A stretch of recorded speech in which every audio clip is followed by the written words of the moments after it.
안녕하세요. 저는 가끔 무료할 때마다 이곳에 들려 여기에 올라오는 사연들을 듣곤 했던 여자입니다. 그동안 제가 봐왔던 사연 내용들도 그렇고 제가 여러분들께 들려드릴 이야기도 그렇고 비밀이라는 게 당장은 보이지 않지만 시간이 지나면 반드시 수면 위로 올라오기 마련인 것 같아요. 두 얼굴을 가진 사람들이 존재한다고는 하지만 제가 직접 두 얼굴을 가진 사람을 만나보니 정말 속을 갈라보지 않는 이상 그 사람이 무슨 생각을 가지고 있는지 전혀 모르겠더라고요. 제게 보여준 모습만 봐서는 절대 그런 생각을 가지고 있을 것 같아 보이진 않았거든요. 하지만 제가 모르는 그 사람의 본 모습에는 감히 상상도 못할 어마무시한 게 숨겨져 있었죠. 제 사연 속 주인공은 다름 아닌 저희 시아버지와 동서인데요. 지금부터 제가 이 두 사람에게 겪은 일들을 여러분들께 하나씩 이야기해보려고 합니다.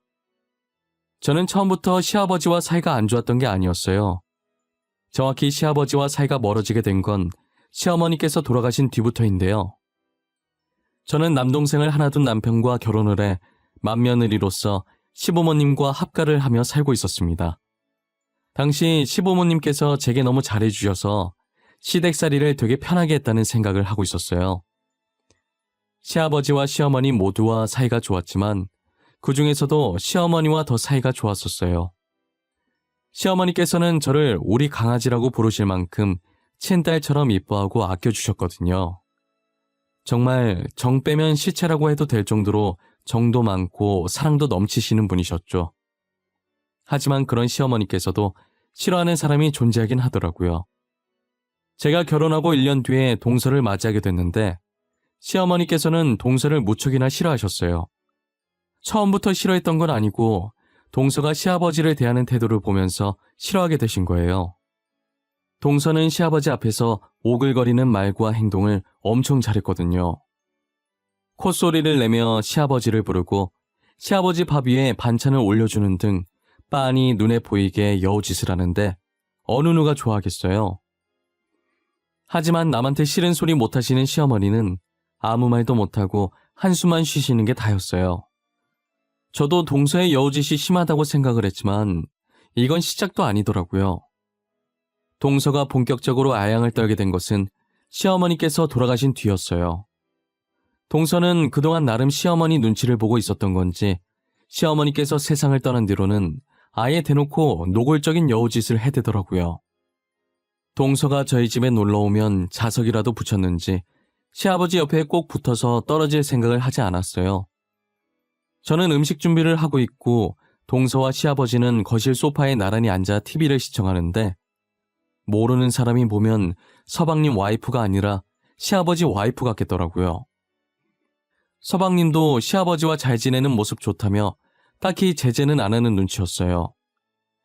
저는 그 모습을 보고 있자니 참 가짠긴 했지만 그렇다고 동서가 저를 무시하거나 깔보진 않았기 때문에 시아버지께 잘 보이고 싶어서 저러나 보다 싶은 생각에 그냥 콧방귀만 살짝 끼고 말았어요. 솔직히 누구나 며느리로서 시부모님께 잘 보이고 싶고 이쁨 받고 싶은 건 당연한 일이잖아요. 저도 만약 애교가 많은 성격이었다면 동서처럼 시아버지께 행동하지 않았을까 싶기도 해요. 같은 며느리 입장에서 어느 정도 이해는 가기에 저도 딱히 별 생각 없이 넘어갔었어요. 저는 상대가 먼저 저를 깎아내리지 않는 이상 저도 상대방을 깎아내리지 않아서 동서가 무슨 짓을 하든 저한테만 피해 없으면 아무런 상관이 없었거든요. 그러다 갑작스러운 사고로 서방님께서 치료도 제대로 못 받아본 채로 세상을 떠나게 되신 거예요. 동서는 서방님이 죽은 후로 눈에 초점도 없이 살아가고 있길래 한동안은 제가 많이 챙겨줬었어요. 이대로 두면 정말 동서가 잘못될 수도 있을 것 같다는 생각에 걱정이 되더라고요. 서방님 따라가겠다면서 물 한 방울도 안 먹으려고 하길래 동서 설득하느라 애도 많이 먹었어요. 동서, 뭐라도 먹어야지. 지금 물 한 방울도 안 마셨어. 이러다 동서도 잘못되면 어떡하려고 그래. 밥 한 숟가락이라도 먹자. 내가 차려온 성의를 봐서라도 한 입만, 응? 형님, 저 진짜 살기 싫어요. 오빠 없이 제가 어떻게 살아요? 전 오빠 없이는 못 살아요. 저도 그냥 오빠 따라갈래요. 그렇게 하게 그냥 저 좀 내버려 두세요. 동서, 부모님 생각은 안 해? 동서가 이러고 있는 거 알면 부모님께서 얼마나 걱정하시겠어. 그런 말 하는 거 아니야.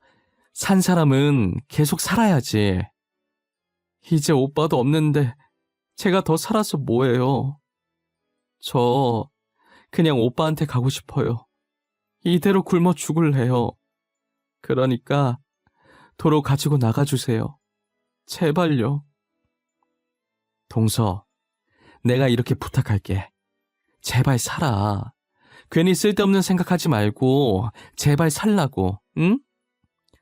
지금은 힘들어도 나중엔 괜찮아져. 그러니까 조금만 참고 견디자. 내가 도와줄게. 동서가 제 말을 듣고 한동안은 제품에 안겨서 꺼이꺼이 숨 넘어갈 듯 울더니 그래도 다행히 다시 정신을 차리고 밥도 잘 먹고 씩씩한 모습으로 돌아오더라고요. 예전처럼 저희 집에 와서 시아버지와 TV 보면서 놀다 가고 그랬어요. 다시 밝은 모습으로 돌아온 동서를 보니 참 고맙고 대견하더라고요. 이런 말 하면 안 되지만 저는 동서가 서방님 안 계시면 시댁에 소홀히 할 거라고 생각했었거든요. 그런데 의외로 명절이나 가족 행사 때마다 시댁에 방문해서 일도 도와주고 하더라고요. 시아버지께 알랑방귀 끼는 건 별로긴 했어도 이렇게 꾸준히 시댁을 챙기는 모습에 저는 마냥 여우짓만 하는 줄 알았던 동서를 다시 보게 되었어요. 그만큼 저희 가족을 많이 사랑하고 있었구나라는 생각을 하게 되었죠. 하지만 동서의 행동으로 제가 피해를 받게 될 줄은 꿈에도 몰랐어요. 늘 저를 친딸처럼 생각했던 시아버지신데 비록 지금은 동서를 더 잘 이뻐하시지만 제게도 한결같이 잘해주셨던 분이시거든요. 그런데 동서가 기운을 차린 뒤부터 시아버지도 점점 제게 변하기 시작했어요. 동서는 시아버지에게 자연스럽게 다가가며 서슴없이 지내더니 이제 아예 연인들이 할 법한 손잡기도 시아버지께 했었어요. 시아버지께서는 제지할 생각도 없이 그저 허허하고 웃고만 있더라고요. 아무리 친하다지만 며느리가 시아버지께 이래도 되나 싶을 정도로 붙어 있었어요. 반면에 저는 애교도 없고 무뚝뚝한 성격이라 시아버지께 동서처럼 살갑게 다가가지 못했었죠. 그랬기 때문에 시아버지께서는 당연히 저보다는 애교 많은 동서를 더 좋아하시게 되셨고 제게는 어쩜 그렇게 애교가 없고 싹싹하지 못하냐며 동서를 보고 배우라며 불만을 토로하기 시작하셨어요.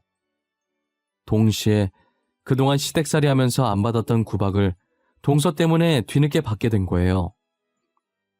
시아버지께서는 제가 하는 모든 일에 동서와 비교를 하면서 못마땅해 하시기 시작했어요.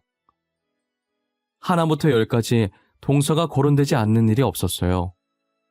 집안일이야 제가 알아서 척척 해놓기 때문에 손댈 곳이 하나도 없었지만 항상 성격 같은 면에서 꼬투리를 잡고 늘 동서와 저를 비교하셨죠. 친구분들과 이야기하실 때도 늘 저와 동서 얘기를 하셨었어요. 우리 둘째가 이번에 내 생일이라고 여행권 줬더라. 그동안 고생했다면서 말이야. 어찌나 마음씨가 이쁘던지 편지까지 써서 줬더라니까? 너도 여행권 받았어? 좋겠네. 다들 여행권이 유행인가 봐. 이번에 수철이도 자식들한테 해외여행권 받았다더라고. 그래? 나는 며느리가 혼자 준비해서 해외까진 아니고 저기 가까운 제주도로 가. 나한텐 제주도도 감지덕지지 뭐. 애가 이쁜 게 이쁜 짓만 한다니까. 그럼 너네 맏며느리는? 둘째 며느리가 제주도 여행권이면 맏며느리면 용돈 줬을러나? 만만한 게 용돈이랑 여행권 아니냐. 평소에 맏며느리 너한테 엄청 잘하더만. 엄청까지는 아니고 그냥 용돈 100만 원 주더라고. 고맙긴 한데 선물은 정성이잖아. 걔는 성격이 안 좋은 건 아닌데 둘째보단 못해. 무뚝뚝해가지고 편지 한 통도 없이 돈 봉투만 덜렁 주더라. 야, 그래도 그게 어디야? 100만 원인데. 만약에 내 자식이 나한테 선물로 100만 원 주잖아? 정성이고 뭐고 하루 종일 얻고 다녔을 거다. 복에 겨워가지고 정성 타령이나 하고 있네. 시아버지께서는 저한테 뭐가 그렇게 불만이신지 항상 제 험담을 하셨었어요. 저는 나름 한다고 했지만 늘 시아버지 마음에 안 드셨고 저도 시아버지 반응에 맥이 빠졌어요. 시아버지께 잘해도 동서와 비교당하고 못해도 동서와 비교당하는 인생이 된 거죠. 매일같이 욕먹는 저와 달리 동서는 똥을 싸도 칭찬을 받는 지경까지 됐어요. 동서는 매일같이 저희 집에 찾아왔고 시아버지 옆에 붙어 있어서 거의 살다시피 했었어요. 시아버지 옆에서 팔짱을 끼고 콧소리를 내며 애교도 부리고 시아버지 어깨에 머리도 기대고 정말 연인들에게 자주 보이는 행동들을 동서가 시아버지께 하고 있는 거예요. 한 번은 제가 일을 하고 퇴근해서 집에 왔는데 시아버지와 손깍지를 끼고 있는 동서를 보고 기겁했어요. 그렇다고 대놓고 앞에서 티는 안 냈지만 저게 무슨 상황인지 당황스럽더라고요. 저 둘은 자기들 세상에 빠져서 제가 들어온 줄도 모르고 있는 것 같았어요. 저는 순간적으로 저 두 사람이 그렇고 그런 사이가 아닐까 의심도 들었었죠. 그 정도로 두 사람 사이에 선 넘는 행동이 아무렇지 않게 오갔거든요.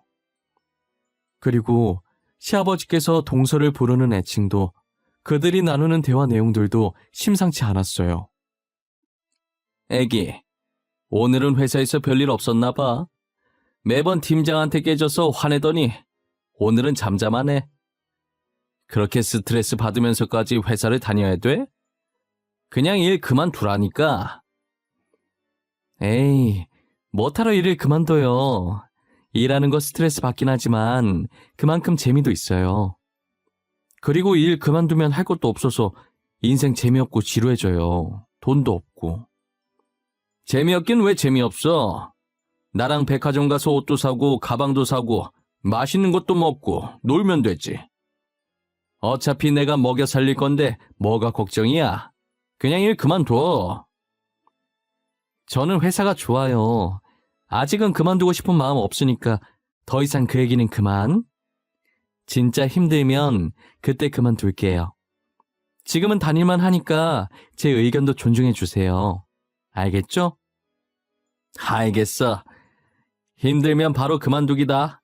나랑 약속한 거야, 응? 나 우리 애기가 힘든 거 절대 못 봐. 지금도 그 팀장 머리 잡아뜯고 싶은 거 참는 거야. 아유, 알겠어요. 진짜 못 말려. 저도 어른이거든요. 제가 알아서 잘해요. 맨날 애기라고 부르시더니 진짜 내가 애기인 줄 아시나 봐. 당연히 나이 많은 내 눈엔 네가 애기로 보이지. 너보다 나이 많은 우리 장남도 아직 애기로 보이는데. 저는 시아버지가 동서에게 애기라고 부르는 소리에 경악을 하지 않을 수가 없었어요. 너무 놀라서 저도 모르게 순간적으로 양손으로 제 입을 틀어막아 버렸죠. 제가 지금 무엇을 들은 건가 싶기도 하고 이 상황이 꿈인 건가 싶기도 했어요. 하지만 방으로 들어와서 제 허벅지를 꼬집어 보니 아픈 게 느껴지는 것이 꿈은 아니더라고요. 너무 충격적이라 남편에게도 들었던 걸 그대로 얘기해 주었어요. 여보, 내가 아까 뭘 들었는지 알아? 아마 당신이 들으면 충격받을걸? 나도 지금 이렇게 어처구니가 없는데 당신은 얼마나 황당할까? 왜? 뭘 들었는데? 나 웬만해서 안 놀라는 거 알지? 뜸들이지 말고 빨리 말해봐.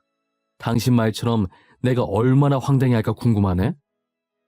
아니 글쎄, 어제 동서랑 아버님이 내가 퇴근한 줄도 모르고 소파에 앉아서 이야기하더라고. 근데 아버님이 동서한테 뭐라고 부르는지 알아? 애기라고 불러, 애기.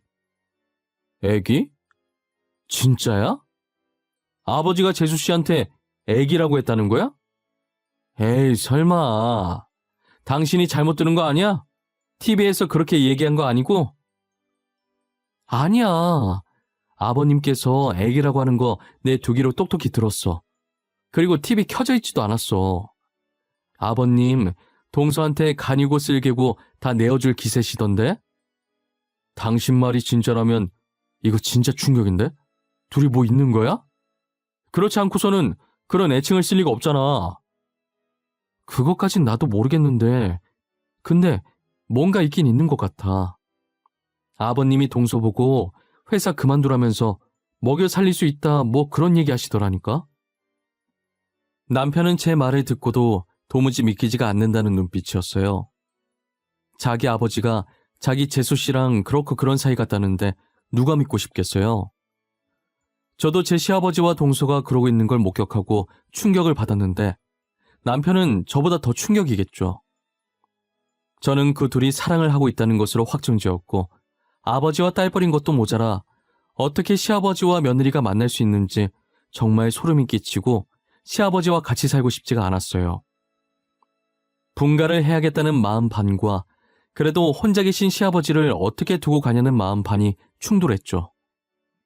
그렇게 고민하고 있을 때 어김없이 동서가 저희 집으로 놀러왔고 제가 있으니 스킨십은 하지 않고 그냥 조용하게 시아버지 옆에 앉아있더라고요. 그러다가 전화 한 통을 받고 다급하게 집을 나가더니 어디론가 뛰어가는 거예요.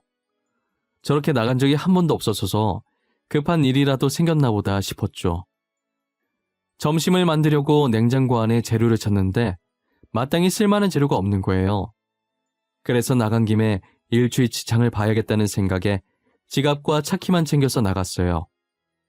원래 마트가 15분 거리에 있어서 보통은 차 없이 그냥 걸어서 가는데 이번엔 짐이 많을 것 같아서 차를 끌고 가기로 했죠.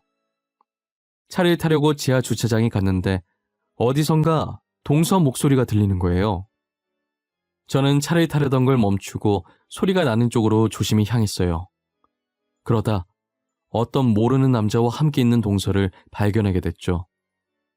그런데 동서가 그 남자에게 시아버지 얘기를 하면서 투정을 부리고 있더라고요. 저는 쎄한 느낌이 들기 시작해서 몰래 뒤에서 휴대폰 카메라를 들고 녹화를 하기 시작했어요. 자기야, 나 언제까지 이러고 있어야 돼? 다음 계획 아직 안 나왔어? 망할 놓친 내가 나를 지 애인으로 생각하고 있다니까? 나한테 애기 하는데 진짜 토 나올 것 같아. 조금만 참고 있어봐. 그 놓친 내 재산이 좀 많은 게 아니야. 아들 사망보험금도 두둑하더니 놓친 내까지 돈이 많네. 안 그렇게 생겨서 숨겨둔 돈이 꽤 많아. 그거 다 찾을 때까지만 기다려봐. 나 솔직히 너무 무서워. 내 남편 그렇게 만든 것도 솔직히 우리잖아. 지금은 단순 사고사로 넘어갔지만 나중에 들키기라도 하면 어떡해. 그 전에 빨리 떠야지. 조금만 기다려 보라니까 왜 이렇게 재촉해? 금방 끝나니까 조금만 더 참아, 어? 노인네가 알아차리기 전에 연기 잘하고, 알겠지? 언제까지 이 짓을 해야 하는데? 남편 죽으면 그만 끝난다고 했잖아. 지금 남편 죽은 지가 벌써 반년이야, 반년. 빨리 끝내자, 응? 놓친 내가 계속 나한테 온단 말이야. 저는 그 두 사람의 대화 내용에 너무 놀라 소리를 지를 뻔했지만 혹시나 들킬까봐 입을 틀어막았어요. 알고 보니 그 남자는 서방님이 죽기 전에도 동서와 내연 관계였고 서방님이 사고를 당하던 그날 그 남자와 동서가 짜고 쳐서 사고를 낸 것이었어요. 처음엔 서방님 사망보험금을 노리고 시작한 것이었는데 어쩌다 시아버지 재산도 알게 돼서 이제는 시아버지 재산까지 노리고 있더라고요. 저는 그 두 사람이 대화를 나누는 모습을 하나도 놓치지 않고 영상으로 다 담아놨어요. 그리고 두 사람이 헤어지려고 하길래 재빨리 제 차 안으로 몸을 피신시키고 동서가 집으로 다시 들어가는 것을 확인 후 마트로 향했어요. 마트에서 장을 보고 집으로 돌아올 때까지 참 많은 생각이 들었어요. 그렇게 시아버지께 알랑방귀 껴가면서 애교를 부리던 사람이 저렇게 시커먼 속내를 감추고 있었다는 게 너무 놀랍고 징그럽고 소름이 끼치더라고요. 음식을 만들면서도 영상을 지금 보여줘야 하나 말아야 하나 고민했는데 그동안 시아버지께서 저와 동서를 비교해가며 험담을 한 것이 생각나 괘씸했어요. 그러다 며칠 동안 고민하게 되었고 드디어 결전의 순간이 다가온 거예요. 결전의 날은 바로 동서의 생일날이었어요. 아니나 다를까 시아버지께서는 동서의 생일을 챙겨야 한다며 온 가족을 부르더라고요. 저는 처음부터 그 영상을 동서 생일이니까 가족들도 다운 시점에서 지금 풀어야겠다라는 생각을 하지 않았어요. 그때까지도 영상을 보여줄지 말지 엄청나게 고민을 하고 있었던 와중이었어요. 그런데 동서가 시아버지께 생일 선물로 돈을 받고 고맙다며 또 스킨십을 하는데 너무 불편하더라고요. 이제 동서의 목적이 무엇인지 아니까 제가 너무 불편해서 안 되겠더라고요. 그래서 가족들이 있을 때 그 영상을 보여주기로 마음을 먹게 됐어요. 그렇게 한창 동서의 생일 파티로 분위기가 무르익기 시작했고 저는 몰래 남편을 시켜 거실 TV에 제 휴대폰을 연결시켜 달라고 했어요. 남편도 아직 안 본 영상이라 왜 그러냐고 했지만 저는 이유 묻지 말고 시키는 대로만 해달라고 했죠. 가족들은 식탁에서 즐기다가 하나둘씩 거실로 자리를 이동하더라고요. 자연스럽게 거실에서 다시 술 파티가 벌어졌고 모든 사람들이 거실 한가운데 모이게 됐어요. 화장실에 갔던 사람까지 다 온 것을 확인하고 저는 영화가 보고 싶은 척 TV를 틀려고 했죠. 하지만 동서가 파티 중에 생뚱맞게 무슨 영화냐고 제 손에 들린 리모컨을 빼앗으려고 하는 거예요.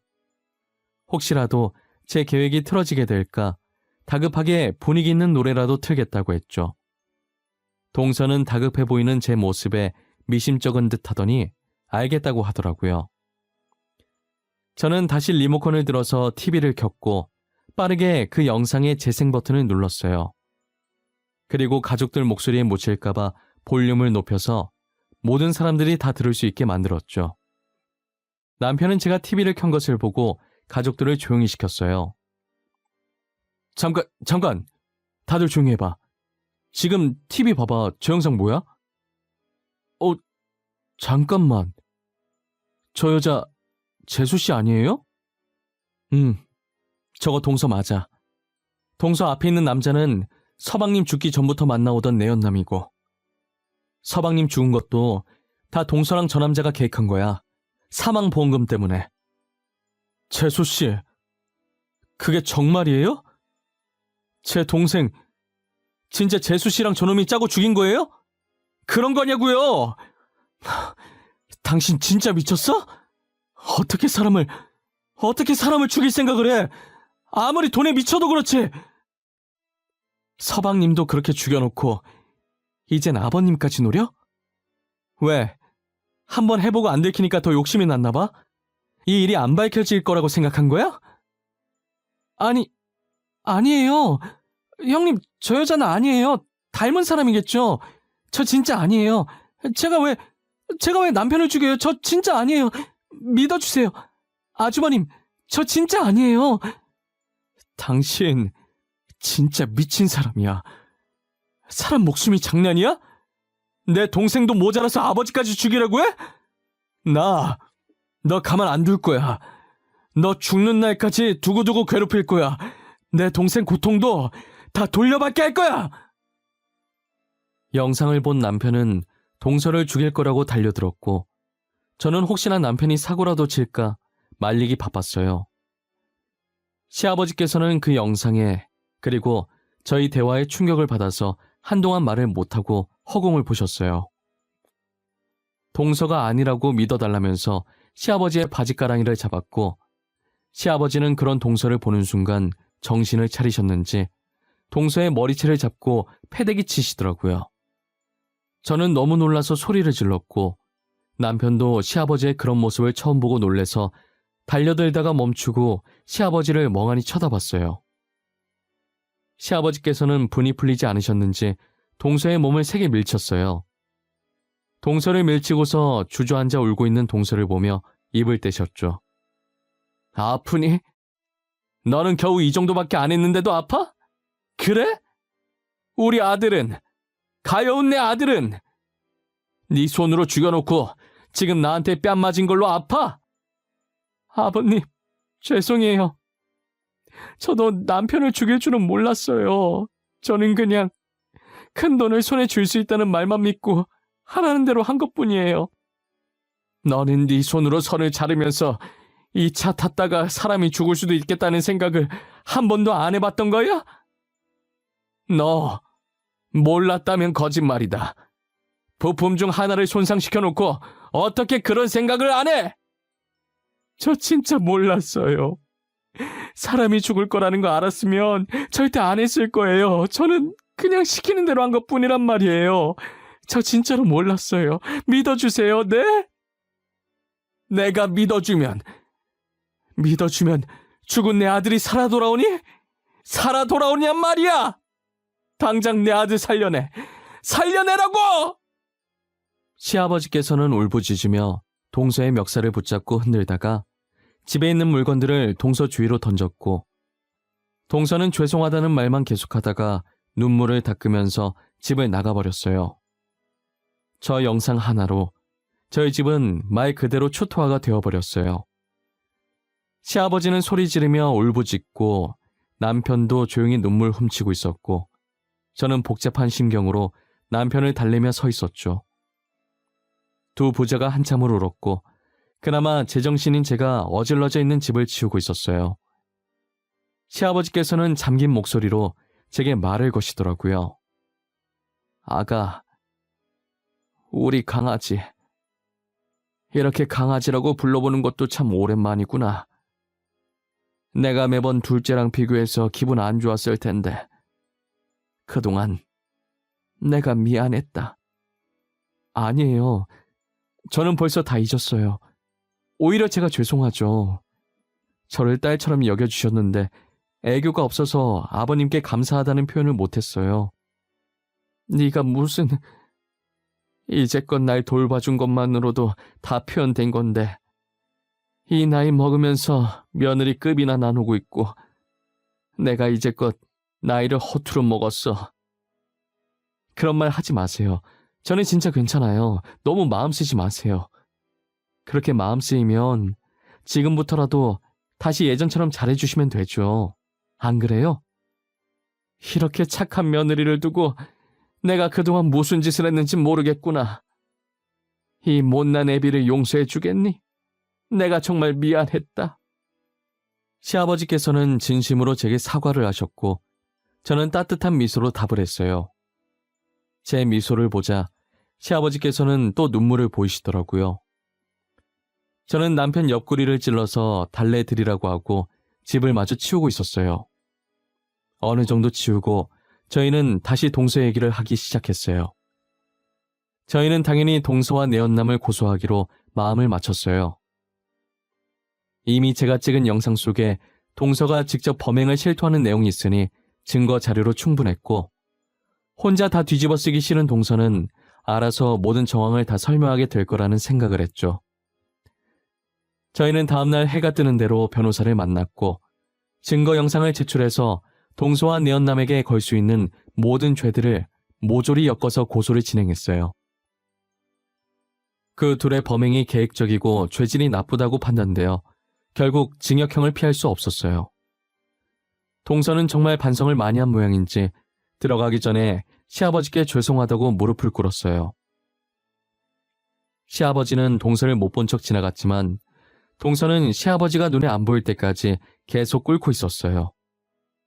저도 곧이어 한숨을 쉬고 남편과 함께 재판장을 빠져나왔죠.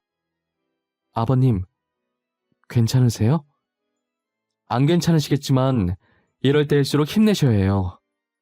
서방님도 진실이 밝혀져서 이제 편히 가셨을 거예요. 나는 지금 우리 아들 때문에 그런 게 아니야. 이미 죽은 사람인데 걱정해서 못하겠어. 너한테 너무 미안한 마음뿐이라 그런 거지. 너가 신경 쓰지 말라고 했지만 신경 쓰이는 건 어쩔 수 없구나. 저는 다 잊었다니까 또 그러시네. 아버님, 저는 진짜 괜찮아요. 아버님이 이러실수록 제가 더 불편해요. 그러니까 예전처럼 편하게 대해주세요. 그래야 저도 아버님을 편하게 대하죠. 우리 장남은 어떻게 이렇게 마음씨 착한 사람을 짝으로 데리고 왔는지. 나는 만약 죽게 되어도 장남 걱정은 안 해. 너가 옆에 있으니까. 그게 무슨 소리예요? 저희가 오래오래 같이 살아야죠. 시아버지의 표정을 보니 그래도 전보다는 한결 가벼운 느낌이셨어요. 서방님께도 제게도 늘 미안한 마음을 안고 사실 것 같지만 이제는 모든 걸 놓고 저희 곁에서 마음 편히 사셨으면 좋겠어요. 저도 언제나 시아버지 곁에 있으면서 며느리이자 딸이 되어 드리려고 마음먹었어요. 시아버지도 제게 잘해주겠다 마음먹으셨는지 동서에게 했던 것보다 훨씬 잘해주세요. 지금 반년이 지나긴 했는데 시아버지가 제게 잘해주시긴 하지만 아직도 저와 살짝 대면대면 하긴 해요. 저는 정말 다 잊고 시아버지를 평소처럼 대하지만 시아버지께서는 아직이신가 봐요. 계속 그런 감정 가지고 있어봐야 시아버지만 힘들어지실 게 뻔해서 걱정이에요. 그래도 지금 상태로 보아 조만간엔 정말 예전에 처음 제가 시집왔을 때로 돌아가지 않을까 싶어요. 그런 날이 왔으면 좋겠는 제 바람일 뿐인 것 같지만요. 제 이야기는 이제 여기서 끝마치려고 합니다. 제 경험을 통해 비밀은 세상에 존재하지 않는다는 것을 알려드리고 싶은 마음에 글을 써보게 되었어요. 지금은 비밀이 수면 위로 떠오르지 않았지만 언젠가는 이렇게 수면 위로 떠오르게 된다는 걸 잊지 않으셨으면 좋겠어요.